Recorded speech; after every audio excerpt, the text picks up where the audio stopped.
Hola! Good morning, good afternoon, good evening. Buenos dias, buenas noches, and buenas tardes. Teacher Sheila is back live and alive. How are you? It's Monday. It's a Monday morning here. And I hope you are doing great. You're doing fine. Okay, so for us, we're going to have our assessment later. It's still very early in the morning over here, so there's no kids yet. There are no children yet, so I'm here with you to just talk to you on.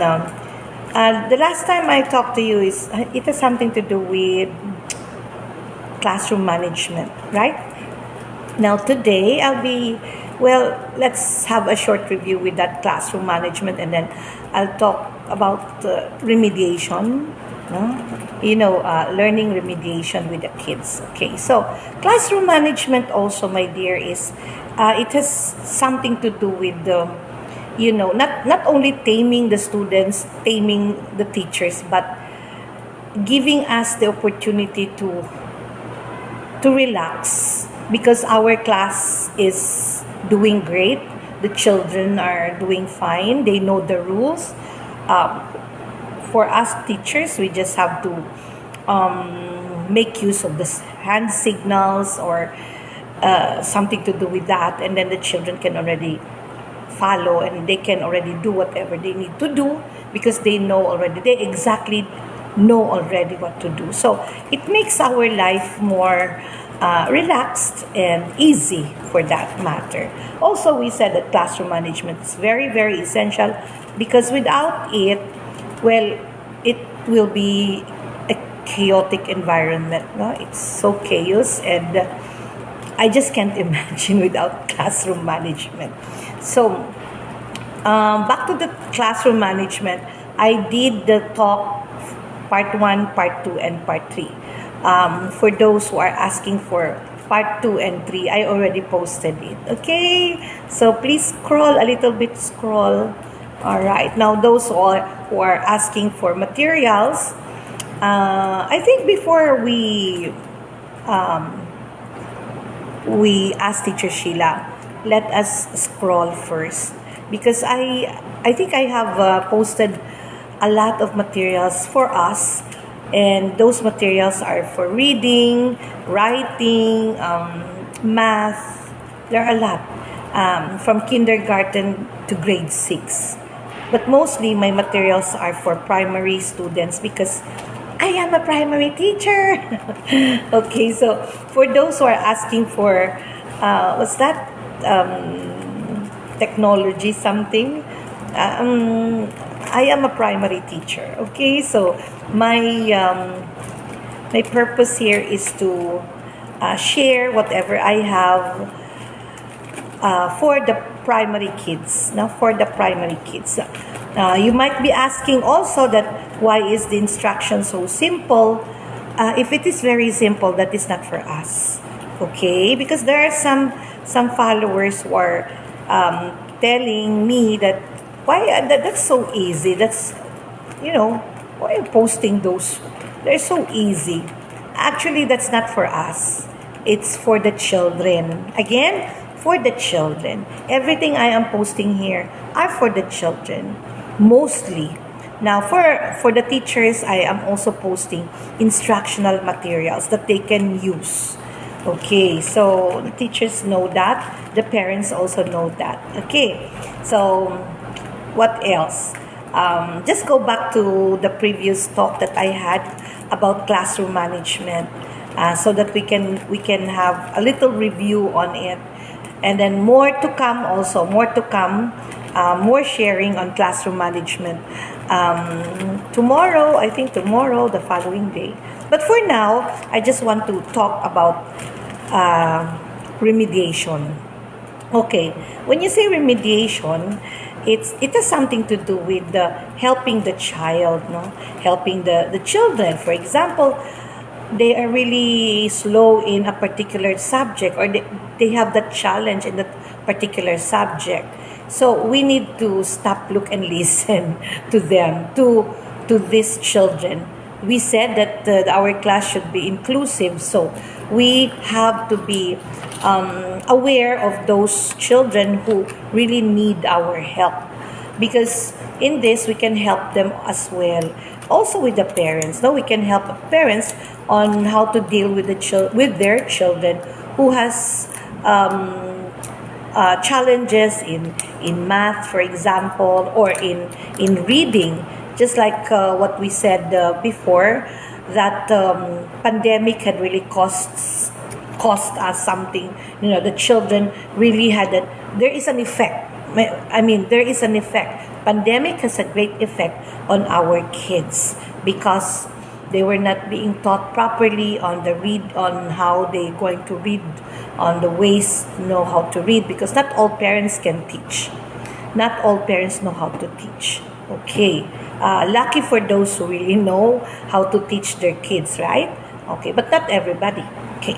So, we noticed, by the way, when we say remediation, we can have the remediation after the second quarter or the first quarter. I mean, after the first quarter, because during the first quarter, the teacher can already pinpoint on who needs help. Okay, because the first quarter is the quarter that we're in. The teacher will have to be more observant. Okay, so she writes the name, she jot down those children who needs help in reading, who needs help in math, who needs help in this, children with say behavior challenges. Okay, she's going to jot their names down, and then after that, she needs to observe for 1 quarter. But of course, during that quarter, the teacher already also jots down what are these particular things that the child needs. Okay, that the child needs to improve on. Okay, so after the first quarter, of course, for me, I do it this way. Before the second quarter, I already talked to the parents. Okay, so when I talk to the parents, I discuss with them that so and so, the child, I think they needs to.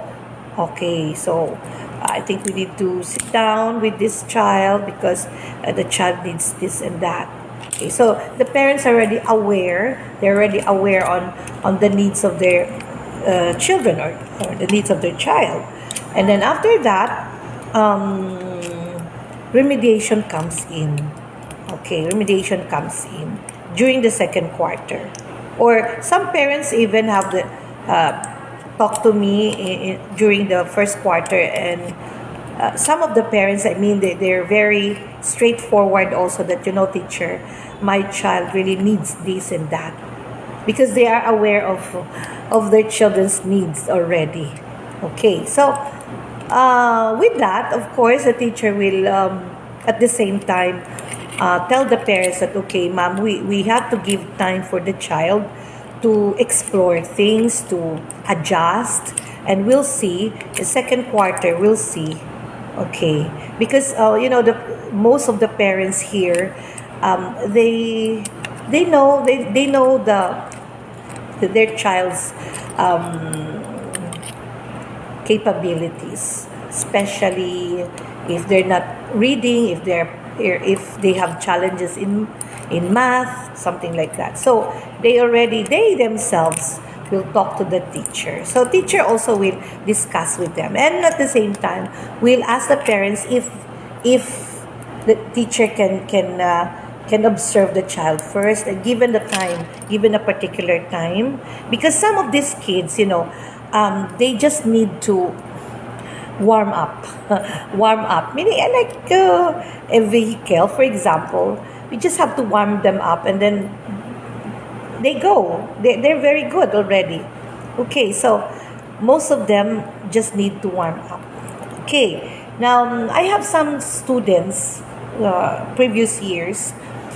Their parents told me that, my child has poor reading something, and he doesn't even know math, things like those. So I told the parents that, okay, let's just give time for the child.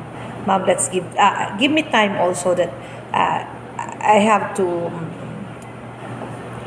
give uh, give a lot of learnings to materials to this child, and then if the child knows already, then that's the time. Good morning. I have okay, today is our assessment day. Okay, so if the child knows that, and at the same time the child learns with me, then no bother with remediation. But for example, I see that the child really needs remediation at the start of the class. Say first quarter, I noticed, I observed that the child really needs a remediation. Then that's the time that I mean, this is constant. This is a constant observation, by the way. So you don't just observe once or twice. Teachers know that, and I mean, most of the teacher can already pinpoint who is who. So by the second quarter, the teacher can now recommend the following students for remediation. Remediation is done after class. So say for example, the child needs reading remediation. Okay, so the teacher, the advisor is going to talk to the principal, and ask the principal who's, in our case, we do that. We ask the principal. I mean, we tell the principal that the following children needs remediation, and then those children will be assigned another teacher for that particular remediation. Sometimes the advisor herself does the remediation program. So we do have remediation program here, and it's a group of children, by the way. Say for example, 3 or 4 of them. But for me, I would prefer fewer number of children for the remediation, so that I can really sit down and try to listen to all of them. Say 3 or 4 of them, but not a big class. No, not a big class. So only a few, say 2, 3, or 4. Four. I think it's difficult already. But if I go with three children in a particular remediation program. Okay, so in reading, I do that. But sometimes I give to other teachers. Say for example, a teacher, I am too busy already, so I have to give the teacher the particular student or students. So that's how we do remediation here. It's not really tutoring, but when you say remediation, the teacher herself know that's the reason why in my case, I would prefer that I will be the one to do the remediation for my own students, because I know exactly what they need. Okay, so those are just bits and pieces of remediation program. No? Okay, so we have English, that's reading, and then we have math.